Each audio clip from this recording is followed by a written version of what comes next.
Hello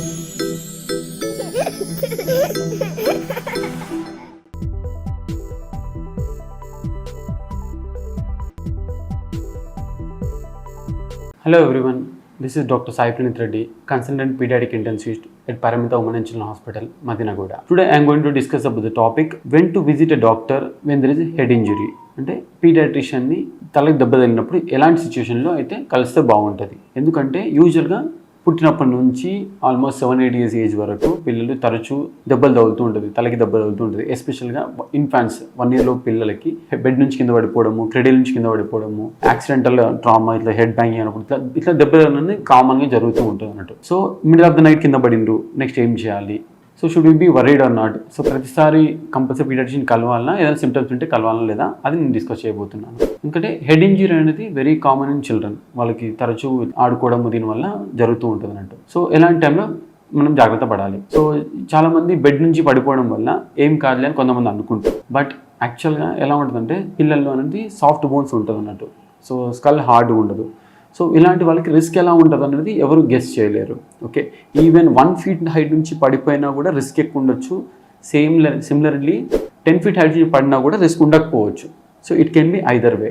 so ఎలా అయినా అవ్వచ్చు. అంటే తక్కువ హైట్ నుంచి పడింది కదా ఏం కాదు అనుకోకూడదు, ఎక్కువ హైట్ నుంచి పడుతుంది కదా అని టెన్షన్ పడిపోవడం లాంటివి కూడా జరగకూడదు అన్నట్టు. సో ఎలాంటి సిమ్టమ్స్ ఉంటే మనం ముందుకు వెళ్ళాలి? మోస్ట్ ఇంపార్టెంట్, సో చైల్డ్కి లాస్ ఆఫ్ కాన్షియస్నెస్ ఉంది అంటే కింద పడిన వెంటనే కళ్ళు తిరిగిపోతున్నాయి, లేదా రికగ్నైజ్ చేయట్లేదు, లేదా బాగా మత్తుగా నిద్రపోతుంది, ఇలాంటి ప్రాబ్లమ్స్, లాస్ ఆఫ్ కాన్షియస్నెస్ ఉంది అని అంటే అది ఏ ఏజ్ గ్రూప్ అయినా కిడ్ అయినా కానీ వెంటనే హాస్పిటల్ తీసుకెళ్ళాలి. సో సిమిలర్లీ వామిటింగ్స్, మనం కొంతమందికి ఏంటంటే ఫీడింగ్ వెంటనే వామిటింగ్ అయింది నార్మలే అనుకుంటారు, కానీ ఒకసారి బెడ్ నుంచి కింద పడిన తర్వాత వామిటింగ్స్ 1 or 2 episodes అవుతున్నాయి అని అంటే there is something problem in the brain అనుకోవాలి. అలాంటి వాళ్ళని వెంటనే హాస్పిటల్కి వెళ్ళాల్సి వస్తుంది. సో ఒక బంప్ చూశారు, దెబ్బల వల్ల బోసులాగా వచ్చింది, కంపల్సరీ హాస్పిటల్కి వెళ్ళాలని అంటే చిన్న వాటికి వెళ్ళాల్సిన అవసరం లేదు. ఎస్, ఆ బంప్ పెద్దగా ఉంది, సైజ్ కంటిన్యూస్గా ఎవ్రీ హవర్ పెరుగుతూ ఉంది, లేదా దీంతో పాటు డ్రౌజీగా అవుతుంది, లేదా వాంతులు అవుతున్నాయి అని అంటే ఖచ్చితంగా హాస్పిటల్కి వెళ్ళాల్సి వస్తుంది. సో ప్రతి బంప్ చూసి మనం భయపడకూడదు. ఇలాంటి లక్షణాలు, సిమ్టమ్స్ ఉంటేనే మనం హాస్పిటల్కి వెళ్ళాల్సి వస్తుంది అన్నట్టు. ఆల్టర్డ్ స్పీచ్ అంటే సపోజ్ కొంచెం 1 year దాటిన పిల్లలు మాట్లాడుతూ ఉంటారు.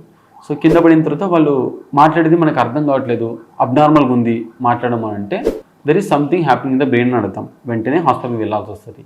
అండ్ బ్లీడింగ్, ఎక్కడ బ్లీడింగ్ అయినా సరే కంపల్సరీ హాస్పిటల్కి వెళ్ళాలి. ఈవెన్ స్కాల్ప్ మీద బ్లీడ్ అయినా సరే, చెవు నుంచి బ్లీడ్ అయినా సరే హాస్పిటల్కి వెళ్ళాల్సి వస్తుంది. ఎందుకంటే we need to do first aid and further evaluation చేయాల్సి వస్తుంది అన్నట్టు. డిజీనెస్, సీజర్స్ అంటే ఫిట్స్ లాగా వస్తుంది, మస్క ఉంది, ఇలా ఉన్నప్పుడు కంపల్సరీ హాస్పిటల్కి వెళ్ళాల్సి వస్తుంది. అప్పుడు సిమ్టమ్స్ అబ్నార్మల్ ఉన్నాయనంటే కంపల్సరీ సిటీ ఆర్ ఎంఆర్ఐ కూడా చేయాల్సి వస్తుంది అన్నట్టు. So abnormal speech, abnormal behavioural, ఇంకా విజన్ కనిపించకపోవడం, సరిగా కనిపించకపోవడం, లేదా బ్లరింగ్ అనిపిస్తుంది, ఒక్కళ్ళు కాకుండా 2-3 అనిపిస్తుండ్రు, మసక కనిపిస్తుంది అంటే అప్పుడు కూడా there is some bleeding in the brain అని సస్పెక్ట్ చేస్తున్నట్టు. సో ఇలా లక్షణాలు ఉన్నాయంటే కంపల్సరీ హాస్పిటల్కి వెళ్ళాల్సి వస్తుంది. సో ఇది అందరికీ ఉండాల్సిన అవసరం లేదండి, ఏజ్ని బట్టి లక్షణాలు ఉంటాయి. Suppose less than 1 year age వాళ్ళకి జస్ట్ ఓన్లీ బాగా నిద్రపోవడము, వాంతులు, ఇవి రెండే ఉండే ఛాన్సెస్ ఉంటాయి. డిజీనెస్, ఆల్టర్డ్ స్పీచ్ ఇలాంటివి ఉండకపోవచ్చు. వయసు పెరిగిన కొద్దీ ఇలాంటి లక్షణాలు పెరగవచ్చు. మాట్లాడే వయసు 2-3 years దాటిన వాళ్ళు అబ్నార్మల్ మాట్లాడడము, సరే కనిపించకపోవడం అని చెప్పడము, ఇలాంటివి జరిగే అవకాశం ఉంటాయి.